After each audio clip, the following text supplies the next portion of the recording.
नमस्कार सांग मैंने पुणी थे आपण मानक आज गोटे नुआ फ्रेश वीडियो रे स्वागत करुच्ची। आज वीडियो बहुत सारा इंटरेस्टिंग अच्छी।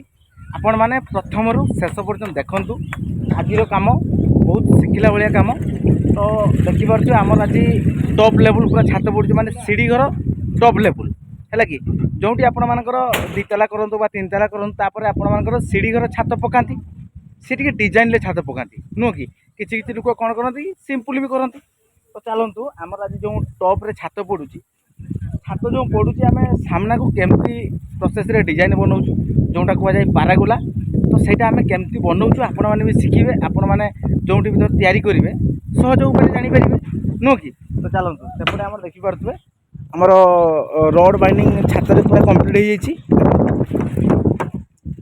देखिपार पूरा कम्प्लीट ये आम सामना रे पारागुला छात होउछि। देखो केमती बीम डिजाइन आम रड सब बांधाई एति पर्यटन प्लेन छात पड़ो पुणी से गैप रही। देखो 10 इंच कि 12 इंच मिनिमम 10 इंच रखा दरकार गैप तेल आपण मानकर से काम करने सुविधा हे।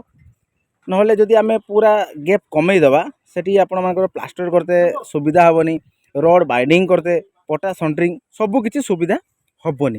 तेणु ताकू एमती 10 इंच रु 12 इंच गैप रखा जो छात एंड होची 10 इंच 12 इंच गैप रखा। देखो पूरा बीम केतटा बीम है 5टा बीम है। देखो पूरा 5टा बीम एमती पूरा बीम रहिबो। दुई साइड रे पूरा हेवी बीम अच्छी 18 इंच हाइट रे बीम अच्छी एपट साइड पुणी सामना भी सेया अच्छी पुणी एपट साइड अच्छी। ये जो 18 इंच बीम है या ऊपर सब लोड अच्छी। देखो एपटे जो बीम जाइए कम डिस्टेंस पटे बीम सब है। तो बीम रो हाइट अच्छी बर्तमान 6 इंच रे 3 इंच रिंग कराई। देखो एपटे 6 अच्छी एपटे 3 अच्छी तेणु यार एपटे थिकनेस हम आपण मन 6 इंच हाइट हम 12 इंच ये सिस्टम रे हेले तार 100 भी लगे। तो सीधा सीधा भी बीम हो पार आपण मानकर तेरछा भी बीम हो पार माने एपटे एमती तेरछा भी मारी पारे। जदि जो माने कम शॉर्ट जगह अच्छी कम जगह कर तेरछा भी करें सी तार लुकिंग आउ अलग आसो। ये आमर जेहेतु बहुत लंबा रही डिस्टेंस अच्छी तो तेणु आम सीधा देचु सीधा देले भल लगे आउ एपटे देला स्ट्रेंथ भी बढ़।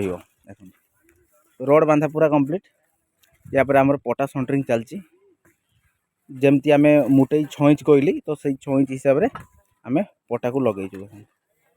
देखिपार पूरा गैप अच्छी एपटे भी आमर बीम रु बीम रु 2.5 फुट छात आसी ये पूरा प्लेन रहा। जदि एठी भी आपण मैंने चाहिए आउ अलग प्रकार डिजाइन बनई पारे केमती ये राउंड भी बनई पारे ये आपण मान बॉक्स भी बनई पारे पूरा प्लेन रखाई जेहेतु एपट साइड आम प्लेन रोचे। तो 5टा बीम रे एमती काम हो। तो या बर्तमान आम सेंटरिंग करके पूरा कंप्लीट करवा तापर ढलई आमर सेपटे मसला भी रेडी हेलानी। देखिपे मसला पूरा प्रबल पड़ी आमर केते पूरा सोया केते पूरा मसला पकईच 25 आउ दी पूरा तो पकईलन एक्सट्रा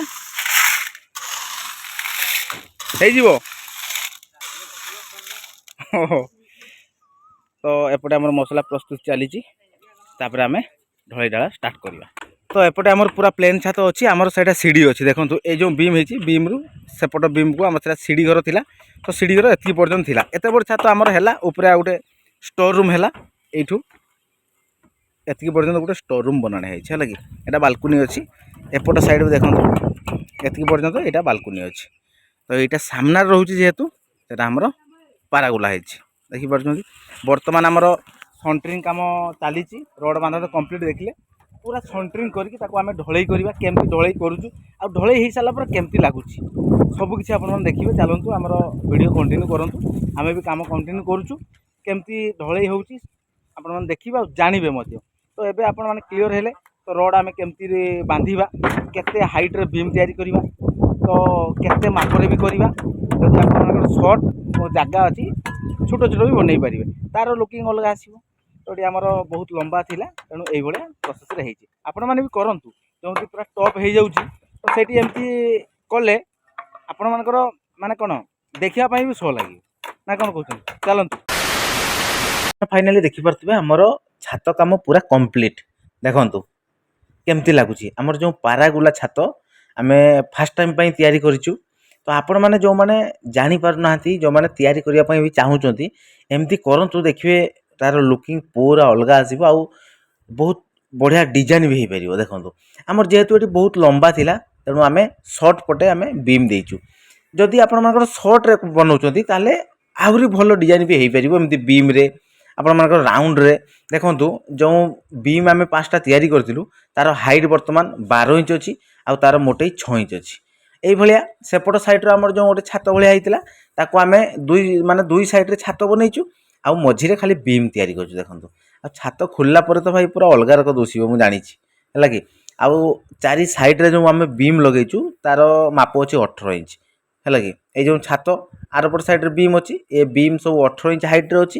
ইয়ে 12 ইঞ্চ হাইট্রে ଅଛି ହେଲା মানে দুই সাইড্রে सी टी स्ट्रेंथ मान लंबा अधिका अच्छी तेणु ताको 18 इंच आम रखीचु ये जो बाहर साइड बीम ये 18 इंच अच्छी आ भीतर तो आमर 12 इंच अच्छी दुई साइड रे एमती हेची आ यार लुकिंग जमती आसु निहाती आपण मानकर छोट छोट कमेंट्स तो जोठी भी पारागोला छात बनाउछंती भाई सबु बीम रे 12 mm रड यूज करंतु जदि 12 इंच रे करछन जदि अधिका मोटेई करूछंती ताले 16 mm रड यूज करिवे एई भली हमर दुई साइड रे 16 mm रड लागिची आ जो पारागोलार बीम सब काम होइछि सेटे 12 mm रड लागिछि आ 6 mm रिंग देबे एमती हमर पारागोला काम पूरा कंप्लीट आ छात खुलिला परे आपण माने देखिबे केमती लागुची सब किछि आपण मानकु देखैबी तो आजिर वीडियो केमती लागिला आपण माने निहाती छोट छोट कमेंट रे जणाइबे आ पारागोला छात जदि आपण माने करूचंती ताले बनातु बहुत बढ़िया लगे तो चलतु आज वीडियो को आम ये एंड करवा पुणी देखा काली आउ गोटे नुआ फ्रेश वीडियो से पर्यंत विदाय दिंतु